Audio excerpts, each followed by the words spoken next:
What's going on, guys? We got one from the wall. She files for divorce and years later realized the grass isn't always greener.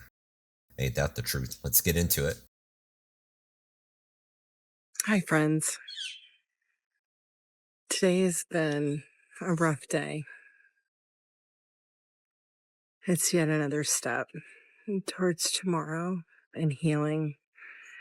And I just wanted to remind you that just because you stumble on a path, it doesn't mean you haven't made progress.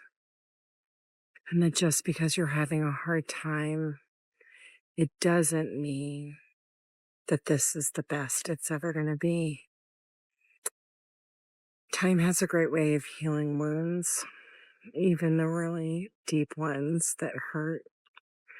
So just breathe and be, and it gets better.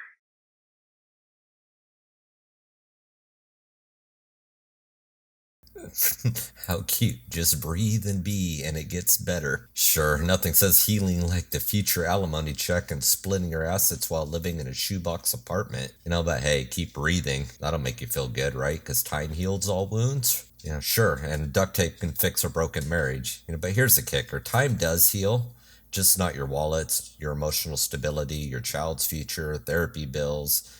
But sure, deep breaths, and remember, it's all progress. Just ignore your progress. It's probably towards financial ruin and a lifetime of joint custody court hearings. So I'm going through a divorce and I have adult children. And some of the things that I've noticed that adult children struggle with during a divorce that I think parents maybe forget or aren't even aware of are one, that adult children are struggling during a divorce. Some of the things that they're struggling with are watching us suffer and struggle. Another thing that they're worried about is what the future looks like, family gatherings, the family in general, the family unit. Also, they are worried about what happens when mom or dad gets sick. The burden is going to fall on them. What if one of them passes away? The burden's going to fall on them. Sometimes a parent will have a lot of things. Maybe they collect a lot. Who's going to take care of all that stuff if they pass away? I have to go through it all. I have to be the person who takes it all on, and that's a lot. So it takes the spouse out of the equation and it puts a huge burden on the child. And this is some of the things that they think about, and we need to be aware of that. Ah, yes, the guilt trip about how divorce affects your adult children, because that's really the most pressing issue here, right? Not the fact that statistically women initiate 70% of divorces and often walk away with a house, half your retirement, a solid chunk of your paycheck. And I'm sure the ladies that do watch this channel might be upset by this, but that is the statistics. That is not just me saying this. Let's focus on how your adult kids are now worrying about splitting family gatherings or, God forbid, your stuff after you die. Yeah, because we all know for sure your Funko Pop collection is what really weighs on your children's minds. Here's a thought. Maybe if the family unit hadn't been obliterated by modern divorce laws and a culture that promotes you do you, we wouldn't be in this mess. But hey, let's blame the logistics of future holidays. Want to know what nobody tells you about divorce? Tell us. Is that once you get married and then you procreate and then you get divorced, that human will be in your life forever. You chose that human. Procreated with them. You chose him. And then you get married again, and now that human will be in your new spouse's life forever because you procreated with them. No one tells you about that.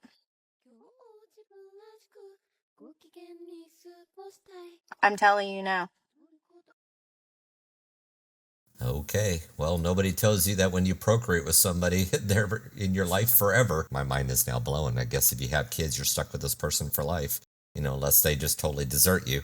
But who would have guessed that having a child with someone means you're stuck dealing with them until death or beyond? It's almost like a permanent contract with none of the benefits. And when you marry, or when you remarry, oh, it's a whole new level of awkwardness, like Thanksgiving, with an ex who still has your Netflix password, wondering what the hell's on your recommended page. It's ironic how everyone preaches forever love, but nobody mentions the forever legal obligations that come after the fact. Here's a solution. Don't play house with someone unless you're ready for a lifetime of awkward birthday parties.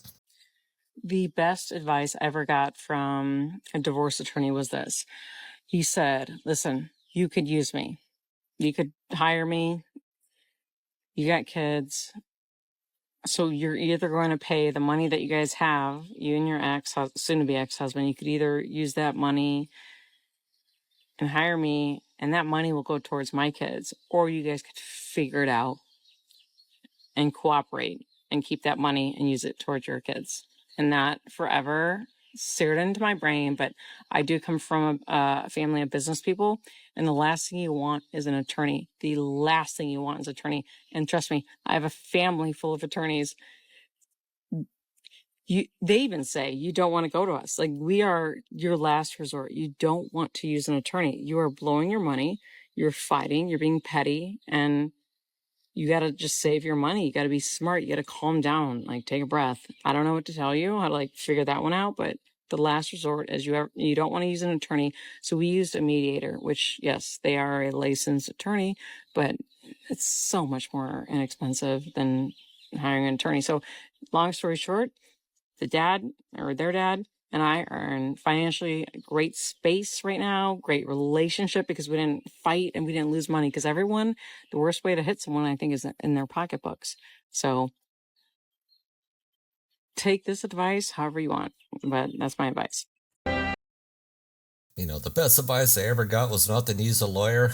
No kidding. Divorce lawyers are basically vampires. Instead of sucking blood, they're draining your bank account. I can agree with her on that 100%. And using a mediator, very mature. So her and her now ex-husband, mature people, they kept cool, calm, level heads and came out pretty much unscathed. I'm going to assume unscathed.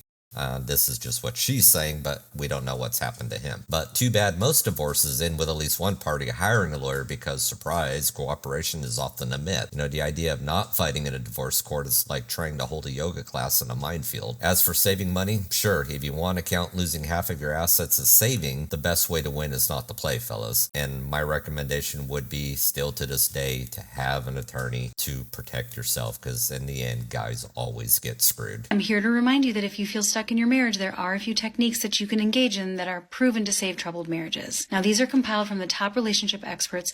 The first thing you have to keep in mind is that growing apart is an illusion. Okay, most people are still essentially the same. It's just our perceptions of each other change, and we start to project our past onto our partners. The truth is that couples come in and out of love, and there's really no magic in the magic. And that brings me to number 2. Find out what works. Okay, so what I mean by that is, what are the exceptions to your problems? What is different when things are good? What is different about the times when problems arise, but they just really don't bother you? Was it that you created a nice evening and treated your partner like you were on a date? Was it that you were thinking about things differently? Was it a different mindset? Were you exercising regularly and you just felt better physically? Identify real actions, behaviors, and circumstances that create loving feelings and write them down.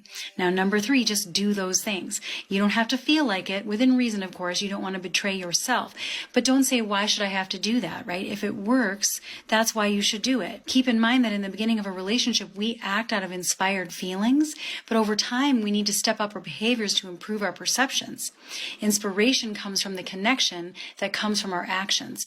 Actions first, then connection, then inspiration. Number 4, build on the strengths. It's always better than dissecting weaknesses. Remember the 5-to-1 ratio by Dr. John Gottman? As long as you have enough positives in relation to the negatives, and there will always be some negatives, you'll be fine. So just ask yourself, what's good about this relationship and how can I expand that now? Number 5, implement a pattern interrupt on any destructive patterns that you play part in. So when you're facing a problem situation, just act differently than you normally would, or act as if you felt differently, because feelings come from actions, but behavioral actions will also change our perceptions and feelings as well. And finally, as long as you're not in an abusive marriage, close your exits. Now, this expression comes from Dr. Harville Hendricks, and it really means just making sure you have both feet in when you're working on your marriage. Your exits could be spending too much time on the internet, or it could be not being present, or it could be affairs. But as long as you're working on it, this is going to require your full commitment. So take a stand and keep the faith. Oh boy, marriage experts. You know, it's like trying to save the Titanic with a sponge. Growing apart is an illusion. I'm right, and so is Santa Claus. You know, they act like we can magically fix decades of resentment with a nice date night. Act like we're still in love. How about just keep doing that when you first start and don't let outside factors come in and ruin your marriage, I guess, is one way to put it. Influence your marriage in directions to go. You know, here's the thing, 80% of men don't even file for divorce. Why? Because they know it's a financial death sentence. You know, the real magic here is how this advice ignores the underlying legal and cultural issues, like the no-fault divorce, in which many states have, where your spouse can leave you on a whim and still walk away with half your shit. If your relationship is broken, you're better off investing in a good lawyer and a decent bottle of whiskey. Anyways, guys, that's the end of the video here. So what have we learned? Here's the brutal truth. Modern relationships are a minefield, and in marriage, well, that's a contract with the state that you're better read really carefully before signing. Thanks to the no-fault divorce and outdated alimony laws, men are more vulnerable than ever. You know, statistically, women initiate majority of the divorces, and let's not forget that 94% of the alimony payers are men. Is it a coincidence? No. You know, the laws are skewed against men so heavily, it's crazy. You know, marriage is no longer a partnership, it's a gamble where the house always wins. You have better odds counting cards than Las Vegas. You know, so what's the solution? I mean, men need to protect themselves. Always, men, protect yourself. Get educated on marriage and divorce laws before you even think about walking down that aisle. You know, if you're already in a marriage that's going downhill, don't rely on therapists or marriage-saving techniques. I've been there, I've done that. It's all fucking bullshit. Especially 95% of the damn therapists will side with the woman anyways and say whatever she's doing is okay. And women, if you want to hate me for it, that's fine. But that has been the experience that I've seen and the experience from many men that I've spoken to have felt. So there you go. Get a solid exit plan in place if you're on that downhill path leading to divorce. Mediate if you can, like the one person has suggested. If not, lawyer up is a necessary evil, unfortunately, and I'm sorry to say that. But most importantly, prioritize yourself because no one else will. I mean, get into the gym, eat healthy, so get your body right, get your mind right, get your soul right, get everything just feeling better, because the more you can work on yourself, especially even with your finances, the better you're going to feel. That was one of my big things that saved me through my divorce. Unfortunately, it wasn't a nasty one, but knowing everything was already done, checked out for years, it still takes a toll on you when you know it's over. In a world where divorces is incentivized and legal systems isn't built for you, you know, the best strategy is just self-preservation. Well, guys, if you like what you've seen here today, hit that like button, share, subscribe, all that fun stuff. Leave me a comment down below what you guys think, and I'll catch you on the next one. Peace.